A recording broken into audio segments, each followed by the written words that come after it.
Who is this devil? Is he real? Or is it a figment of your imagination?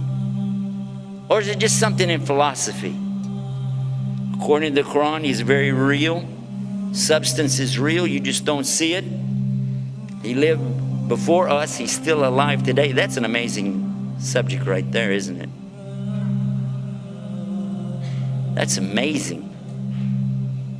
The word shaitan is derived from the root shaitan, means impure and base. Shaitan refers to an entity that is rebellious, irrespective of whether it is of humans or jinn. It is also said that it means a nefarious soul who is distanced from Allah subhanahu wa ta'ala and from the truth. So shaitan is in both forms, the jinn and the humans, as Allah subhanahu wa ta'ala says. وَكَذَلِكَ جَعَلْنَا لِكُلِّ نَبِيٍّ عَدُوًّا شَيَاطِينَ الْإِنسِ وَالْجِنِّ.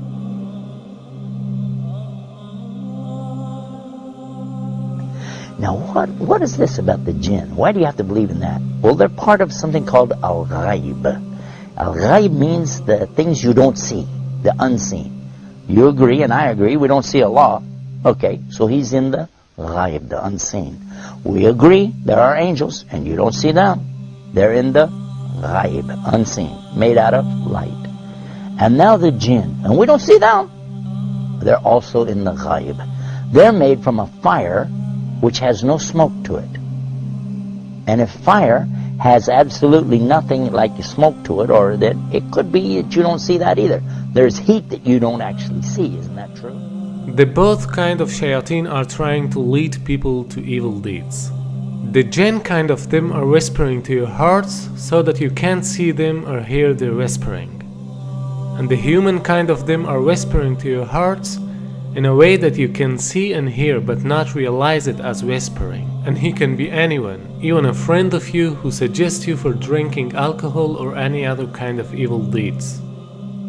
As far as the question is concerned with Iblis, it should be noted that Shaitan is a common noun, whereas Iblis is a proper noun. Iblis is also from among the jinn, who was the first creature that disobeyed Almighty Allah's command. We don't see the jinn, but we said that they have choices.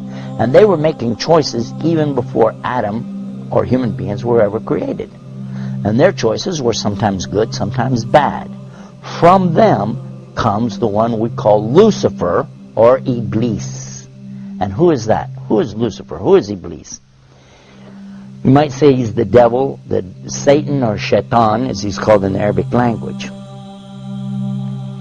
But actually he started out as a worshipper of Allah. And he was worshiping and praying to Allah and extolling Allah to the extent that Allah raised him up to be even with the angels. Now remember, this guy Iblis is not an angel, but he was worshiping alongside of them because of his ibadah or worship, being so lovely, and Allah raised him up, you see. But then what happened? And this is an important story. So we'll digress from a moment from our beauties of Islam to go into this, to get a concept here, to understand a big mistake that some people make when they say that he's from the angels. Angels don't make mistakes. They do as they're commanded. So when Allah created the best of His creation, what did He create? He created Adam, a human being. He created Adam from what? He created him from mud or clay.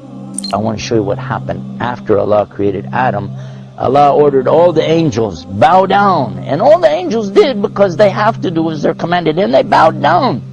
All of them bowed. Except Iblis. He didn't bow down. Now if you read this in context, you understand that he was not an angel. But if you just read the words, all the angels bowed down except Iblis, you'll say, well see, that means he was an angel. But otherwise, in the Quran we find in other places that Allah said he wasn't an angel, but he was from the jinn, and he's created from a smokeless fire. And that's exactly what he said. You created Adam from mud, but I'm created from something better, from a smokeless fire. So I refuse to bow down. Why? Because I'm better than him. I am better than Adam, and I refuse to bow down to him. And by so doing, he disobeyed Allah. And whoever disobeys Allah, he's in trouble.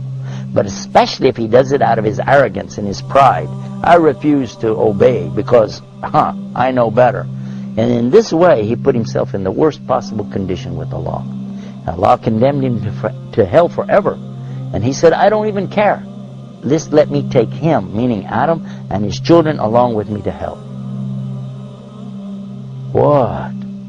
For what? Because of this thing called pride or arrogance. Kibr in the Arabic language. And what is kibr? And kibr is something comes from kabara.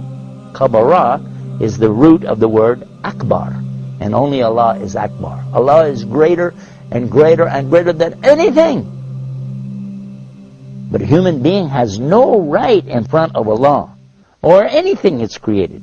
The jinn, the angels, nothing have the right to come in front of Allah like this and say, hey, who am I? I'm this, I'm that. No.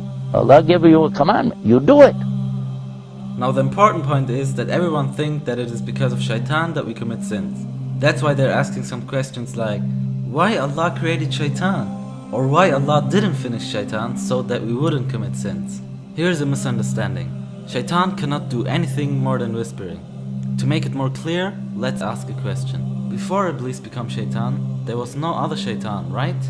So who told Iblis to disobey Almighty Allah's command? Here's the point. There was no Shaitan before him. He did it because of his nafs.